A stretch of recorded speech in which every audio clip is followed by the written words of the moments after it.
के फैसले के बाद शायद और भी डिले हो जाए, तो फैसला जिसको वो फोर्स कर रहे थे, फैसला तो वैसा ही आया है। अब इसके बाद मियां साहब की वापसी भी डिले हो जाएगी। फैसल वाडा साहब के जैसे दोस्त हमेशा माशरे में रहते हैं, सियासी मैदान में रहते हैं, उनका ये लेवल नहीं है कि वो नवाज शरीफ साहब के बारे में बात करें। और वो किसकी नुमाइंदगी करते हैं? वो किसी की नुमाइंदगी नहीं करते। उनकी कोई पॉलिटिकल वो नहीं है, बैकग्राउंड नहीं है। वो किसी और की नुमाइंदगी करते हैं, अवाम उन्नास की नहीं करते हैं। तो वो जिनकी नुमाइंदगी करते हैं उनकी बातें कर रहे हैं, उनकी बातों को आप सीरियस ना लें। फैसल वाडा साहब बस किसी के चहीते थे, बन गए थे वजीर, बस ठीक है, उससे आगे नहीं। यानी आप ये समझते हैं कि आज के केस का फैसला मियां नवाज शरीफ साहब की वापसी में कोई रुकावट हायल नहीं कर सकता? देखिए, मियां नवाज शरीफ साहब इससे पहले भी वापस आकर के जेल तो जा चुके हैं ना, अपनी बेटी का हाथ पकड़ के।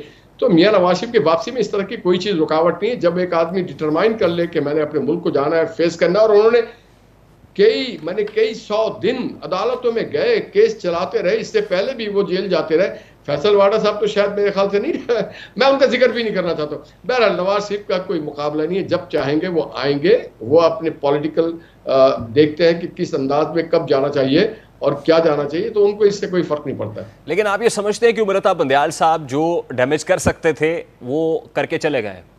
उन्होंने बात तो बड़ी की आइन और कानून की और जमहूर की, मगर उन्होंने आइन, कानून और जमहूर के पीठ पे खंजर मारा। उन्होंने रुस्वा किया निजाम को, हमारे जो इंसाफ का उसको। दुनिया में हम क्या मुंह दिखाते फिरेंगे कि पार्लियामेंट के हर फैसले को स्टॉक डाउन करते हैं, एक पैरेलल गवर्नमेंट लेके चल रहे हैं। उन्होंने अपने जैसे थे, जो उनकी माइंड सेट थी, उन्होंने साबित कर दिया कि वो सुधरने वाले नहीं थे।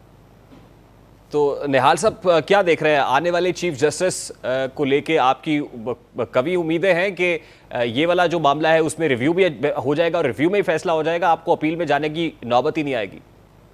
मैं उनको गुज़श्ता 30 सालों से जानता हूँ, ज़ाती तौर पे हम एक साथ मुकदमात में भी रहे, मध्य मुकाबिल में रहे। वो वन ऑफ द फाइनेस्ट जैसे कहते हैं ना, जूरिस्ट है पाकिस्तान के, और मैं उम्मीद रखता हूँ और उनके अंदर सब्र, इस्तकामत और बर्दाश्त है। He is a true Pakistani, और उनका ख़ानदान, उनके वालिद साहब का भी बड़ा कंट्रीब्यूशन है पाकिस्तान बनाने में। बंदयाल साहब को वालों को शायद वो एहसास ना हो पाकिस्तान के लिए जो एहसास काजी फाइज साहब को है।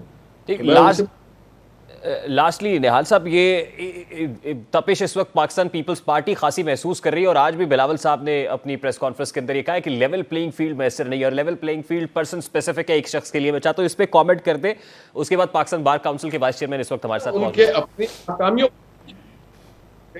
अपनी नाकामियों की तपिश महसूस कर रहे हैं। वो डिलीवर नहीं कर सके 15 साल, उसकी तपिश महसूस कर रहे हैं। लेवल प्लेइंग ग्राउंड उनको मिलता रहे और आइंदा भी मिलेगा। अगर आप वो नाचने ना जाने आंगा टेढ़ा, ये वाली बात तो हो नहीं सकती है ना।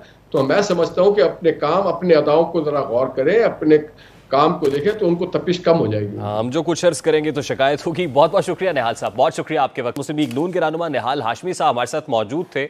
उमरता बंदयाल साहब का आज कोर्ट रूम नंबर 1 में आखिरी रोज था, जिसके बाद अब वो अपने ओहदे की मियाद मुकम्मल करके सुबुकदोश हो जाएंगे। लेकिन उनके इस अहद को किस अंदाज में याद रखा जाएगा, ये एक बहुत बड़ा सवालिया निशान है।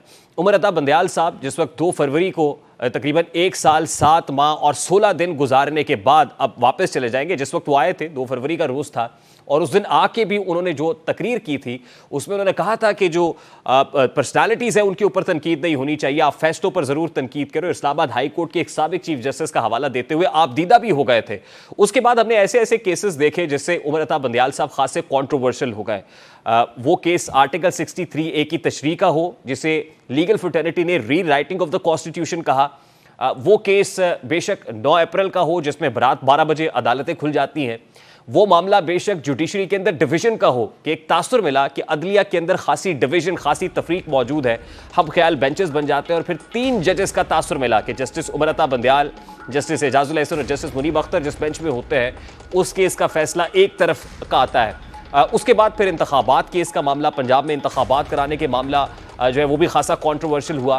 फिर पंजाब असम्बली के अंदर ही डिप्टी स्पीकर दोस्त मोहम्मद मुजारी की रूलिंग को लेकर खासी कंट्रोवर्सी बनी, और चौधरी शुजात हुसैन साहब का खत भी उस मामले के अंदर आ गया।